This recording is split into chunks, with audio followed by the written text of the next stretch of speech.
melanjutkan proses penetapan Pancasila sebagai dasar negara.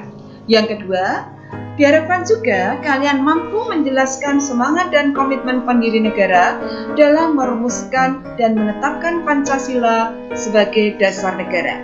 Dan tujuan yang ketiga, kalian diharapkan mampu atau dapat menerapkan nilai-nilai semangat dan komitmen pendiri negara dalam merumuskan dan menetapkan Pancasila sebagai dasar negara. Oke, nah sekarang kita mulai penetapan Pancasila sebagai dasar negara. Penetapan Pancasila sebagai dasar negara diawali dari kekalahan Jepang pada Perang Dunia Kedua, di mana dengan kekalahan Jepang pada Perang Dunia yang kedua itu membuka kesempatan bangsa Indonesia untuk segera mempersiapkan kemerdekaan atas dasar prakarsa sendiri. Jadi tidak mengharapkan janji Jepang ketika saat itu memberikan janji kemerdekaan. Itu hanyalah propaganda. Anak-anakku, tentunya masih ingat bahwa untuk menarik simpati rakyat Indonesia, Jepang membentuk BPUPKI. Kemudian segera setelah terbentuk, BPUPKI bekerja melaksanakan tugasnya dengan mengadakan sidang 2 kali. Dalam sidang 2 kali itu, BPKI sudah berhasil melaksanakan tugasnya dengan baik. Oleh karena itu, kemudian dibubarkan pada tanggal 7 Agustus 1945. Sebagai gantinya, Jepang membentuk PPKI pada tanggal 8 Agustus 1945. Dalam bahasa Jepangnya, PPKI disebut dengan Dokuritsu Chunbi Inkai. Apa tujuan Jepang membentuk PPKI? Tujuannya adalah PPKI dibentuk dengan tujuan untuk segera mempersiapkan segala sesuatu yang ada hubungannya atau kaitannya dengan kemerdekaan Indonesia. Untuk keperluan pembentukan PPKI tersebut, tanggal 18 Agustus 1945, 3 tokoh pendiri negara yaitu Insinyur Soekarno, Muhammad Hatta, dan Dr. KRT Rajiman Weddiodiningrat menemui Jenderal Besar Terauchi Saigo Sekikan di Saigon, Vietnam. Dalam pertemuan tersebut, Insinyur Soekarno diangkat sebagai Ketua PPKI dan sebagai wakilnya Dr. Andes Muhammad Hatta. Dengan jumlah anggota 21 orang termasuk Ketua dan Wakil Ketua. Setelah kembali ke tanah air pada tanggal 14 Agustus 1945, kemudian Insinyur Soekarno mengumumkan bahwa Indonesia akan merdeka secepat mungkin atas perjuangan bangsa Indonesia sendiri, bukan pemberian dari Jepang. Jadi anak-anakku, kita tidak mau bahwa kemerdekaan negara kita kelak itu adalah pemberian dari Jepang. Karena juga kita tidak mau kalau Jepang memberikan janji kemerdekaan itu, kemudian terwujud dengan adanya kemerdekaan, bangsa Indonesia tidak mau kalau Jepang nantinya akan meminta imbalan. Oleh karena itu, bangsa Indonesia bekerja keras untuk berusaha sendiri mewujudkan kemerdekaannya. Sebagai buktinya, atas kehendak bangsa Indonesia sendiri, kemudian anggota PPKI ditambah 6 orang sehingga berjumlah 27 orang, di mana semua anggota PPKI itu berasal dari bangsa Indonesia. Itu membuktikan bahwa kemerdekaan negara Indonesia itu adalah hasil perjuangan bangsa Indonesia sendiri, hasil usaha kerja keras bangsa Indonesia sendiri, bukan pemberian dari negara lain. Coba kalian nanti cari informasi siapa saja anggota PPKI, itu bisa dari berbagai sumber ya. Oke, kita lanjut. Dengan menyerahnya Jepang kepada sekutu pada tanggal 14 Agustus 45, maka kesempatan yang baik tersebut segera dimanfaatkan sebaik-baiknya oleh bangsa Indonesia untuk segera menyatakan kemerdekaan Indonesia, yang terbukti bangsa kita bisa memproklamasikan kemerdekaannya pada tanggal 17 Agustus 1945 oleh Soekarno-Hatta atas nama bangsa Indonesia. Kemudian sehari setelah proklamasi kemerdekaan, PPKI mengadakan sidang yang pertama kali, yaitu pada tanggal 18 Agustus 1945 dengan menghasilkan 3 buah keputusan.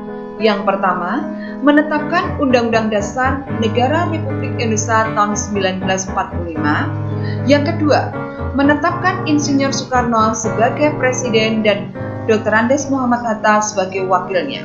Yang ketiga, membentuk Komite Nasional Indonesia Pusat. Anak-anakku yang penuh sayangi dan penuh dibanggakan, dari hasil keputusan sidang PPKI yang pertama tadi, yaitu menetapkan Undang-Undang Dasar Negara Republik Indonesia tahun 1945, otomatis Pancasila sebagai dasar negara sudah sah dan resmi menjadi dasar negara Indonesia. Karena apa? Karena rumusan dasar negara yang sah dan resmi itu terdapat atau tercantum di dalam pembukaan Undang-Undang Dasar Negara Republik Indonesia tahun 1945 alinea yang keempat.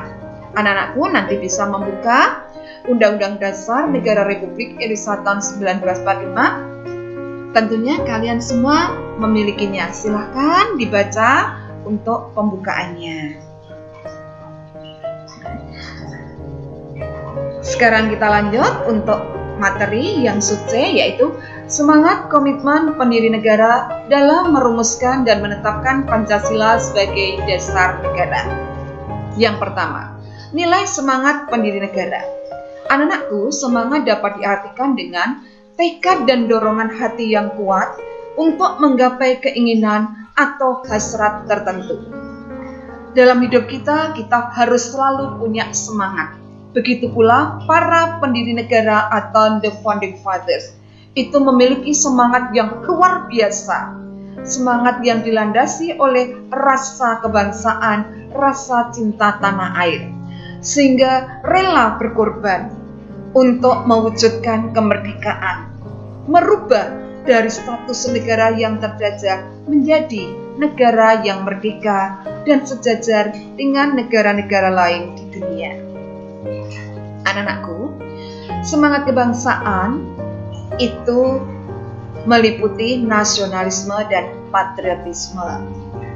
Untuk nasionalisme itu bisa diartikan secara luas dan secara sempit.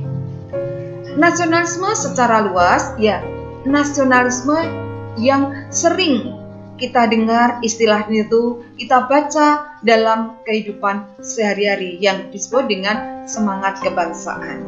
Sedangkan kalau dalam arti sempit itu adalah chauvinisme, yang artinya semangat kebangsaan yang berlebihan, artinya menganggap derajat bangsanya lebih tinggi daripada derajat bangsa lain. Atau dengan kata lain, menganggap derajat bangsa lain itu lebih rendah daripada derajat bangsanya. Itu adalah faham yang tidak benar, faham yang salah. Karena apa? Seluruh bangsa-bangsa di dunia ini adalah sederajat. Chauvinisme itu pernah diterapkan oleh Hitler ya ketika memimpin Jerman. Anak-anakku, ya, semangat nasionalisme yang terbentuk itu karena adanya 2 macam faktor, yaitu faktor objektif dan faktor subjektif. Apa saja itu faktornya? Nanti kalian juga bisa lihat dari berbagai sumber, diantaranya dari buku paket halaman 18. Anakku, nasionalisme dan juga patriotisme yang tadi yang terkandung dalam semangat nasionalisme. Nasionalisme adalah suatu paham yang menganggap bahwa kesetiaan tertinggi atas setiap pribadi harus diserahkan kepada negara kebangsaan atau nation state, sehingga rela mengorbankan baik itu tenaga, pikiran, bahkan nyawa untuk bangsanya. Kemudian untuk patriotisme berasal dari kata patria yang artinya tanah air. Kemudian patriotisme diartikan semangat cinta tanah air. Jadi seseorang yang rela mengorbankan segala-galanya demi tanah airnya. itulah yang sudah dilakukan oleh para pahlawan kita. Berjuang, merelakan apapun yang mereka miliki demi bangsa dan negaranya.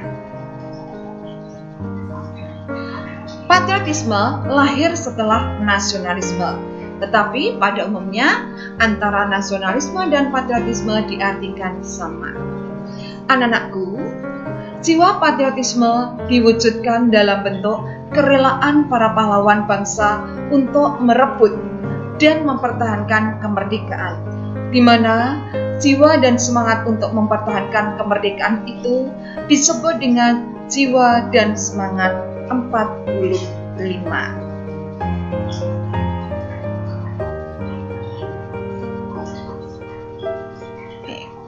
Apa saja yang termasuk jiwa dan semangat 45? Di antaranya adalah yang pertama, pro patria dan primus patrialis, yang artinya mencintai tanah air dan mendahulukan kepentingan tanah airnya.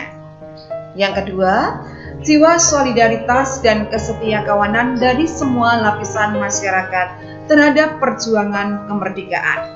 Yang ketiga, jiwa toleransi atau tenggang rasa antar agama, antar suku, antar golongan, dan antar bangsa.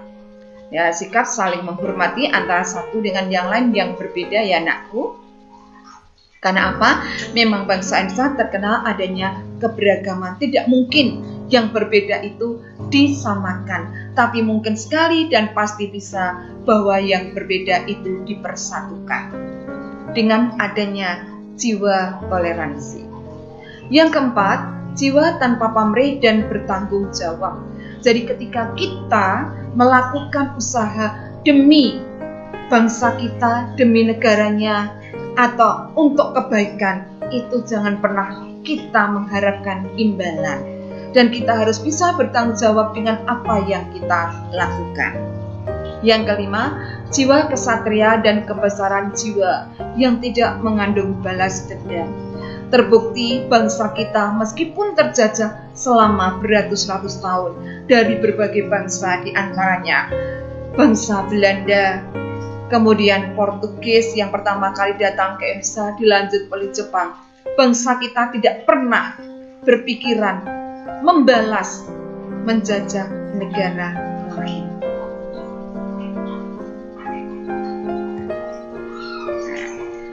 Kita lanjut anakku, yang kedua, ya, dari semangat nasionalisme dan patriotisme itu dibuktikan oleh para pendiri negara kita dalam merumuskan dan menetapkan Pancasila sebagai dasar negara, yaitu ya, komitmen.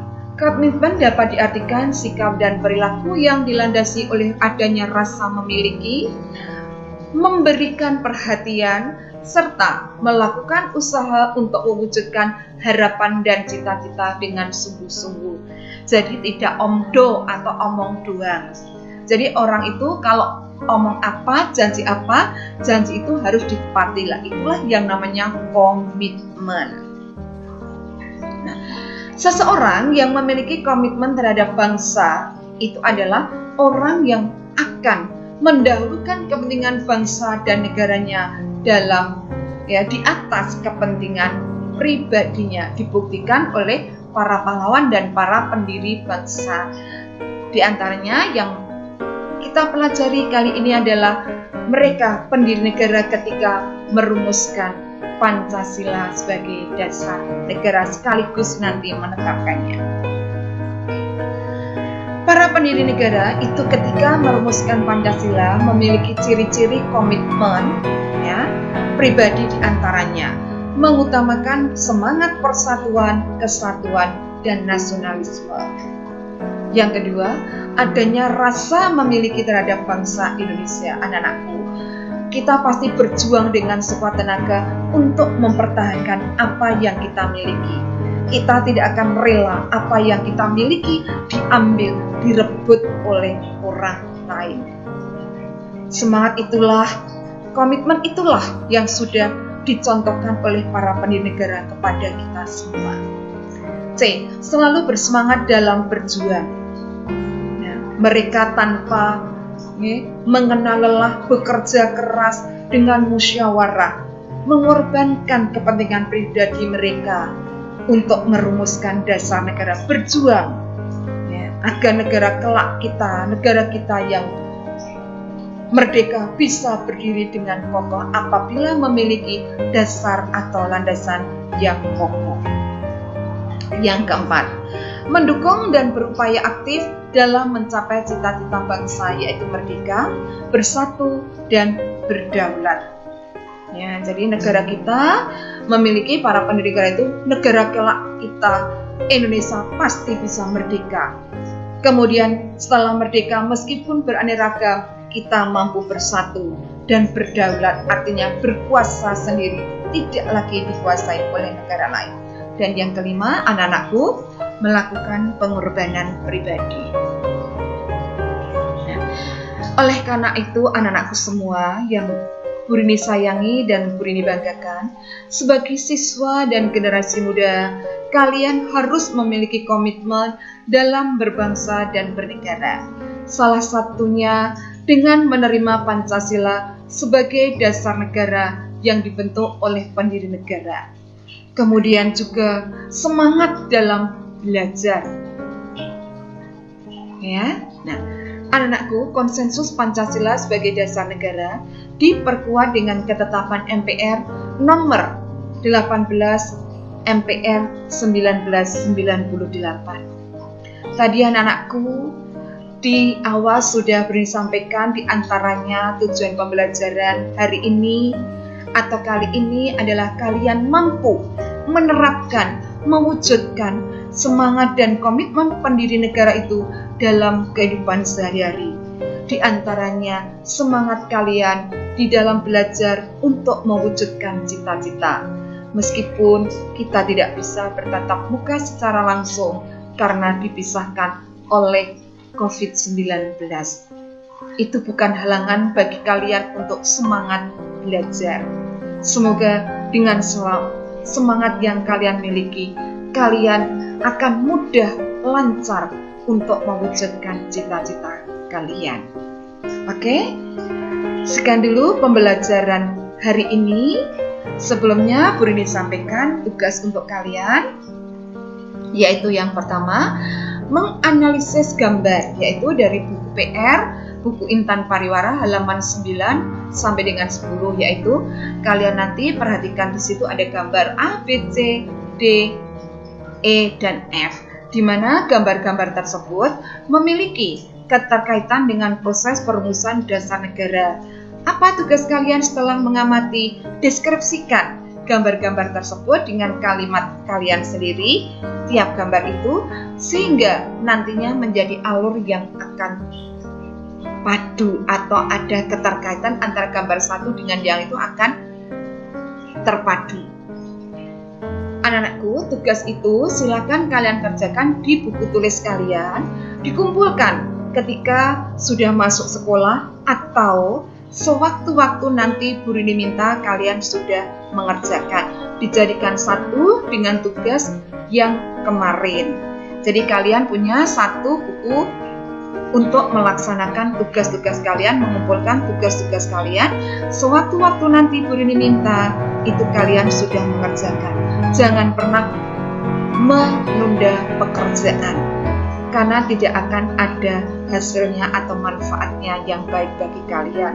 Sebaliknya, kalian akan rugi waktu, rugi tenaga. Berbeda kalau kalian menabung uang, kalian pasti akan mendapatkan untungan di masa depan.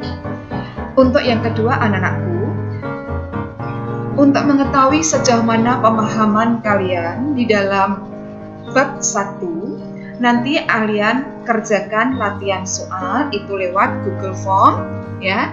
Nanti yang akan Bu Rini sampaikan linknya, batas waktunya sampai dengan jam 12 malam. Tapi tetap hari Senin tanggal 27 Juli 2020. Setelah itu tidak lagi diterima, berarti dianggap kalian tidak mengerjakan latihan. Untuk absennya silakan ditulis nanti waktu ketika kalian mengikuti pelajaran. Sekian, semoga anak-anakku memahaminya. Oke. Bila taufiq wal hidayah. Wassalamualaikum warahmatullahi wabarakatuh. Terima kasih. Oke anakku, sekian ya materi pembelajaran hari ini. Semoga apa yang Bu Rini sampaikan anak-anak semua dapat memahaminya dengan baik. Nah, untuk memperluas wawasan kalian dalam materi ini, silahkan kalian pahami kembali, baca kembali buku paket. Begitu pula ada buku PR. Bisa juga kalian nanti belajar dari internet. Jadi manfaatkan media sosial atau internet itu dengan sebijaksana mungkin. Hal-hal yang kurang mendukung dalam pembelajaran, silahkan itu anak-anak dikurangi. Ya, jadi fokus ke pelajaran. Oke anak-anakku, mengingatkan untuk tugasnya jangan lupa yang pertama kalian buka buku PR kalian ya, untuk halaman 9 sampai dengan 10. Di situ ada gambar A sampai dengan F. Kalian nanti setelah melihat gambar silakan analisa, memberikan deskripsi apa dari gambar itu. Ya, silakan jawaban ditulis di buku tugas kalian. Jadi anakku, kalian menyiapkan satu buku tulis untuk mengerjakan tugas-tugas kalian yang apabila nanti sewaktu-waktu diminta kalian sudah punya. Jadi jangan pernah menunda pekerjaan, karena semakin ditunda pekerjaan akan semakin menumpuk. Nah, untuk mengetahui sejauh mana pemahaman kalian terhadap bab 1, ini nanti juga Bu Rini kirim link Google Form. Di situ ada soal, silahkan kalian jawab.